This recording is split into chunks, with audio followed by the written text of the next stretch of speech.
तो आखिरकार अखिलेश यादव और जयंत की मुलाकात आज लखनऊ में हुई। क्या हुई है दोनों के बीच बातचीत और कहां तक बनी है सहमति, हम आपको ये बताएंगे। ये भी बताएंगे मायावती ने क्या कहा चुनाव को लेकर, चुनावी सभाओं को लेकर क्या है उनके प्लान और कैसे कर रही हैं वो अपनी चुनावी सभाएं। सुनिए खुद मायावती के मुंह से। और ये भी जानिए मुख्यमंत्री योगी आदित्यनाथ ने कानपुर की सभा में किसे दी है चेतावनी। नमस्कार, मैं हूं कुमार अभिषेक, आप देख रहे हैं यूपी तक और हम हाजिर हैं अपना न्यूज शो आज का यूपी लेकर। अखिलेश यादव और जयंत चौधरी की आज लखनऊ में मुलाकात हुई। मुलाकात अखिलेश यादव के घर पर हुई। तकरीबन 2 घंटे तक यह मुलाकात चली है और इस मुलाकात में कुछ चीजें मोटे तौर पर तय हो गई। दोनों के बीच सीटें लगभग बढ़ चुकी हैं। सूत्रों के मुताबिक लगभग 3 दर्जन सीटें समाजवादी पार्टी आरएलडी के लिए छोड़ने जा रही है। 36 वो अंक है, 1 या 2 सीट और ऊपर नीचे हो सकता है, लेकिन मोटे तौर पर ये 36 सीटें समाजवादी पार्टी ने आरएलडी को देने का फैसला किया है। लेकिन इसके साथ भी कुछ और राइडर लगे हैं। मसलन कहा यह जा रहा है कि समाजवादी पार्टी ने इतनी सीटों पर सहमति तो बना दी है, लेकिन उनके कई नेता आरएलडी के टिकट पर चुनाव लड़ सकते हैं और ऐसे लोगों की तादाद भी लगभग आधी दर्जन है। आरएलडी का दावा 50 सीटों का था और समाजवादी पार्टी लगभग 30 सीटें देने को तैयार थी, लेकिन दोनों की मुलाकात इस मायने में बेहद अहम है कि इन दोनों के बीच सीटों की सहमति अब लगभग बन चुकी है। सिर्फ सीटों की सहमति ही नहीं, कुछ और सीटें, कुछ ऐसी सीटें जिस पर दोनों के बीच मतभेद था। दोनों के अपने अपने दावे थे। माना यह जा रहा है कि इन सीटों पर भी इन दोनों के नेताओं के बैठने के बाद सहमति बनती हुई दिख रही है। और सबसे बड़ी मांग आरएलडी की तरफ से यह है कि उन्हें डिप्टी सीएम का पद भी दिया जाए। हालांकि आज की मीटिंग के बाद जयंत चौधरी सीधे दिल्ली वापस हो गए हैं और माना यह जा रहा है कि अगले 1-2 दिनों में एक और मीटिंग होगी और उसमें आखिरी तौर पर सीट और साथ साथ किसे कहां कहां लड़ना है इस पर फैसला हो जाएगा और तब प्रेस कॉन्फ्रेंस में इसका ऐलान होगा। बड़ी बात यह कि पश्चिमी उत्तर प्रदेश में समाजवादी पार्टी और आरएलडी का यह गठबंधन एक बीजेपी के लिए बड़ी चुनौती साबित हो सकता है, क्योंकि किसान आंदोलन के बाद से ऐसा माना जा रहा है कि जो जाट वर्ग है, बिरादरी है, वो बीजेपी से नाराज है।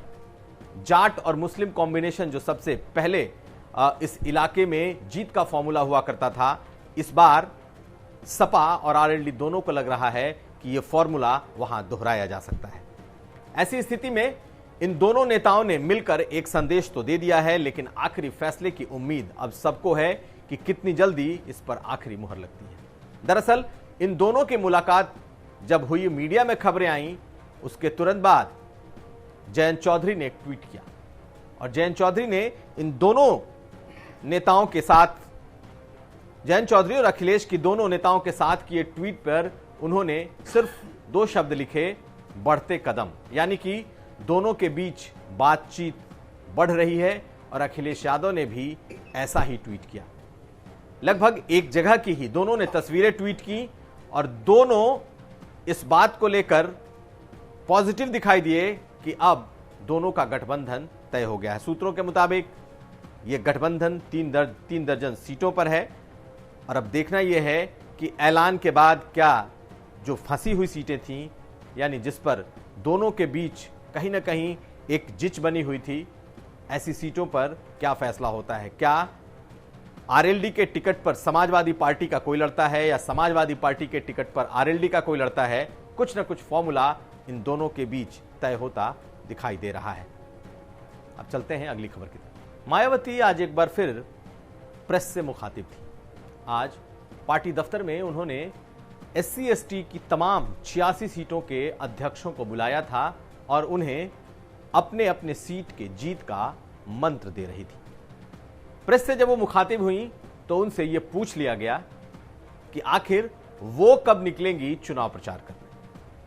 बीजेपी अपनी पूरी ताकत झोंक रही है, समाजवादी पार्टी अपने रथ को लेकर निकली है और भारी भीड़ सपा की इस रैलियों में हो रही है और बीजेपी लगातार उत्तर प्रदेश में सक्रिय है। जब मायावती बहन जी से यह सवाल किया गया तो मायावती ने कहा कि क्या लगता नहीं कि ये चुनावी सभा है? पार्टी दफ्तर में जो मीटिंग ली जा रही है ये भी उनकी एक चुनावी सभा है। और इसके पहले भी उन्होंने कांसीराम के जयंती के दिन जो रैली की थी या फिर लखनऊ के दूसरे एक बड़े पार्क में जो उन्होंने रैली की थी वो भी चुनावी सभाएं थी। आज मायावती ने कहा कि ये तमाम उनके जो चुनावी काम हैं वो चल रहे हैं और उनकी पार्टी अकेले जीत तय करेगी। एक बात साफ है कि बसपा किसी के साथ गठबंधन में नहीं जाएगी, इसका ऐलान उन्होंने एक बार साफ कर दिया। और साथ साथ ये भी कहा कि न तो उनका कोई घोषणा पत्र होगा न कोई मैनिफेस्टो होगा, हर बार की तरह उनके लिए सिर्फ एक फोल्डर जारी किए जाएंगे कि किस तरीके से उन्होंने काम किए हैं और उसी के तर्ज पर वो अपने लोगों से वोट मांगेंगे। लेकिन उन्होंने चुनावी सभाओं को लेकर क्या कहा है, आप ये सुन लीजिए। ये चुनाव प्रचार नहीं है तो क्या है? 9 अक्टूबर को लाखों की संख्या में लोग आए थे, वो चुनाव प्रचार नहीं था। इससे पहले 7 सितंबर को पूरे प्रदेश से ब्राह्मण समाज के लोग आए, क्या वो चुनाव प्रचार नहीं था?